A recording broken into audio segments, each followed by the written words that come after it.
Akala ko, akala ko, akala ko ako? Akala ko totoo. Sa tuwing sinasabi mo, mahal mo ako, iba na pala ang may hawak sa'yo. Kasi simula pa lang, hindi naman pala ako. Sabi nila, mahalin mo ng buo, kaya minahal kita ng buo. Walang tira, walang reserba, binigay ko lahat ng kaya kong ibigay. Oras ko, tiyaga ko, luha ko sa mga gabing di mo ko pinilit. Pati yung pride ko, tinupi ko. Para lang magkasya sa mundo mo. Akala ko, pag binigay mo lahat sapat na. Akala ko, pag ikaw yung laging andyan, ikaw na yung uuwian. Pero mali ako. Ako yung malayo. Ako yung sana. Ako yung kapag kaya ko. Ako yung nagmahal ng sobra. Sa taong nagmahal ng sapat lang. Sapat para hindi ka mag-isa. Pero hindi sapat para ako ang piliin.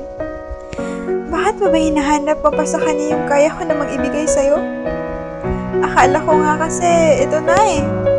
Akala ko lang pala. Lahat ay akala ko lang pala. Bakit pa ba sinimulan kung aalis ka din naman? Paano ko uusad? Kung sa bawat gising ko, good morning mo agad hinahanap ko. Paano ako magpapatuloy kung hindi na ikaw? Kasi nga ikaw yung tao akala kong makakasama ko hanggang dulo. Kaso, di pala ako.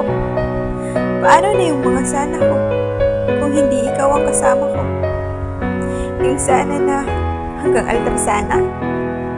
Pero wala eh, hindi na gaya ng dati. Yung dating siguro, ngayon ay hindi na sigurado. Yung posible, naging imposible. Yung sana ay tiyak, ngayon ay wala na. Wala na lahat, pati ang ikaw at ako. At yung hanggang dulo, ngayon ay nagwakas na. Tapos na ang ating kwento. Isasara ko na ang libro. Paalam sa'yo.